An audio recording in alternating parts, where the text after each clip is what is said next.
O governador João Dória está prestando tanto serviço público hoje como na sua vida pública. É disso que o Brasil precisa. Parabéns. Bem, não... Como isso ficou estabelecido aqui com clareza, não há um projeto de reforma tributária sobre o qual nós possamos discutir.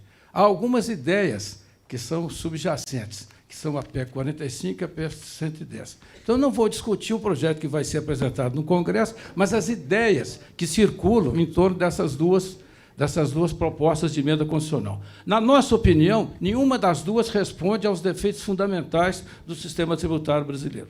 Nós reconhecemos que o setor industrial está submetido a um regime tributário predatório, mas nós não desejamos que esse regime predatório se estenda a todos os demais setores da economia. Esse é o nosso ponto de partida. Os três problemas fundamentais que as duas PECs imaginam propor e tratar são a simplificação, a não cumulatividade e a transparência e a certeza do sistema do ambiente tributário. Pois bem, simplificação ela não vai promover, porque ela só vai produzir efeitos muito longe do horizonte de tempo relevante para nós, 5, 10, 12 anos. Durante esse tempo, nós vamos conviver com dois sistemas, com o atual manicômio tributário e com o desconhecido tributário, que é o novo sistema tributário. Esse é o primeiro ponto. Segundo ponto, a não cumulatividade não precisa ser resolvida por uma reformulação total do sistema tributário brasileiro, porque basta você trocar a origem por destino e basta você proibir que impostos constituam base de cálculo para a cobrança de outros impostos, que você resolve quase que 90% o problema da não cumulatividade, porque ela já está na lei. Não precisa de uma lei nova para garantir que as exportações, os investimentos e as atividades industriais e produtivas não sofram a cumulatividade dos impostos. Uma nova lei não vai alterar nada disso por ela mesma.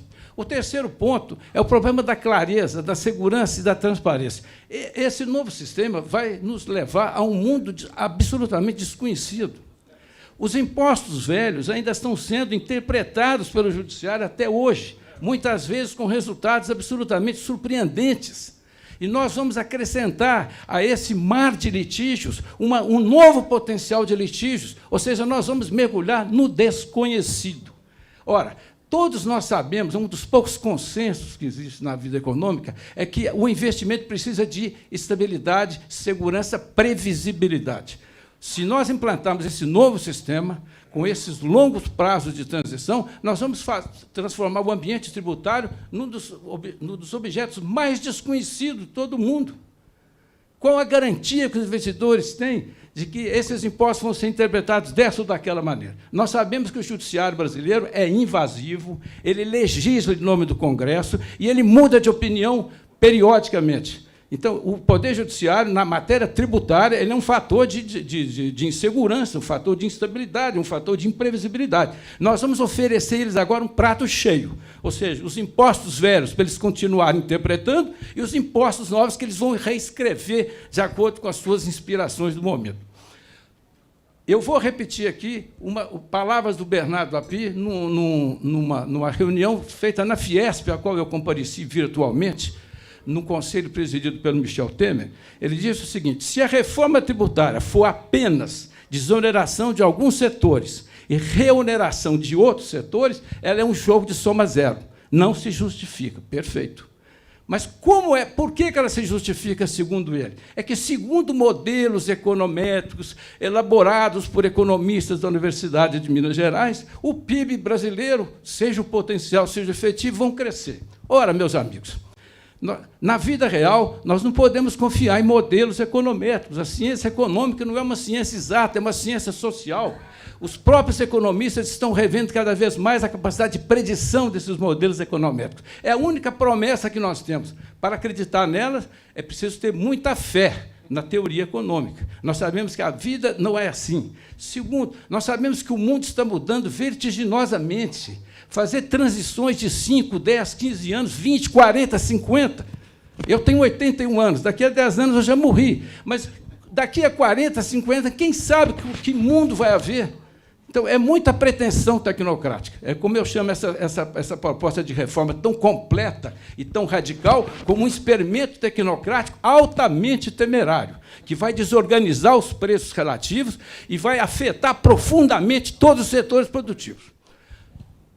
Um dos poucos consensos que nós temos em termos de economia é que, quando os impostos abaixam, a atividade econômica sobe.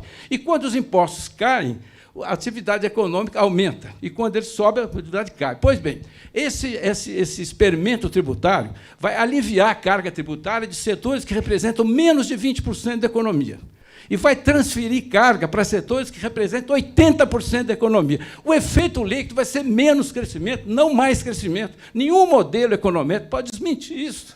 Isso é claríssimo.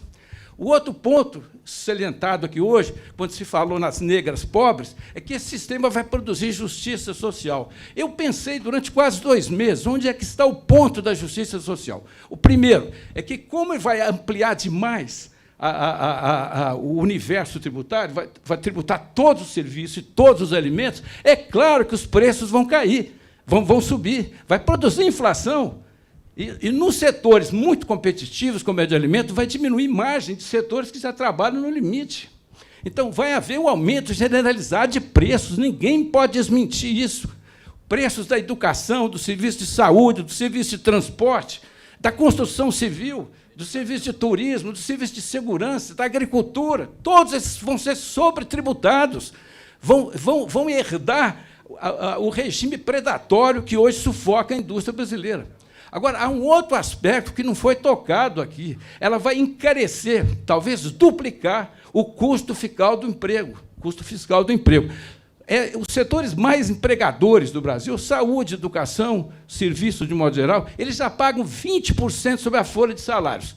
Pois bem, como a folha de salários compõe o valor agregado, ele vai pagar 20% do INSS, e depois vai pegar a folha, acrescentar o que pagou o INSS e pagar mais 25%.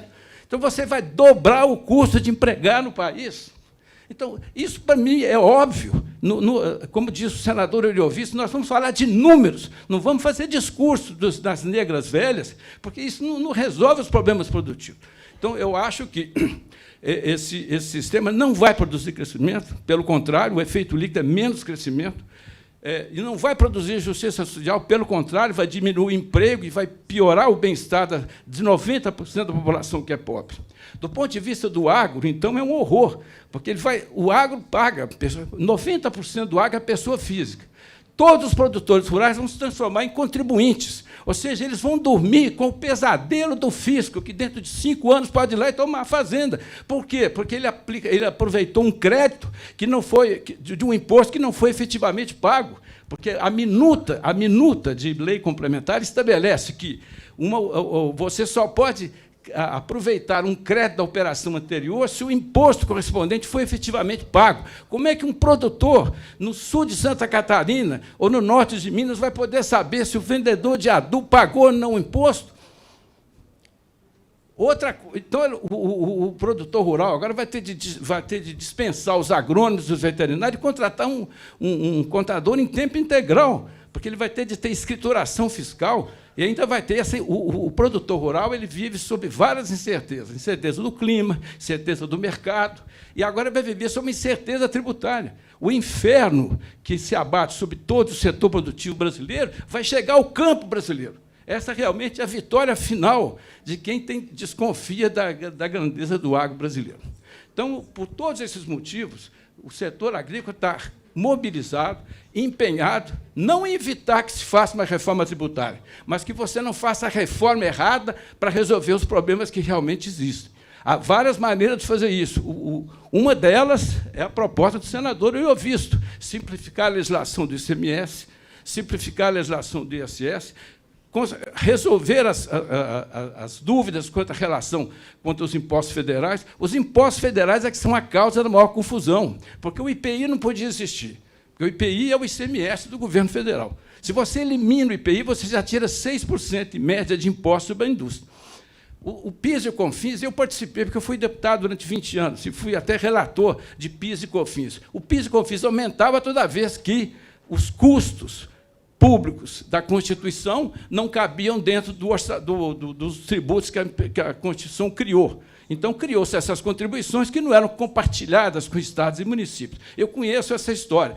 Então, a solução para todos esses problemas é muito mais simples do que começar tudo de novo. Eu acho que nenhum país tentou fazer isso até hoje no mundo.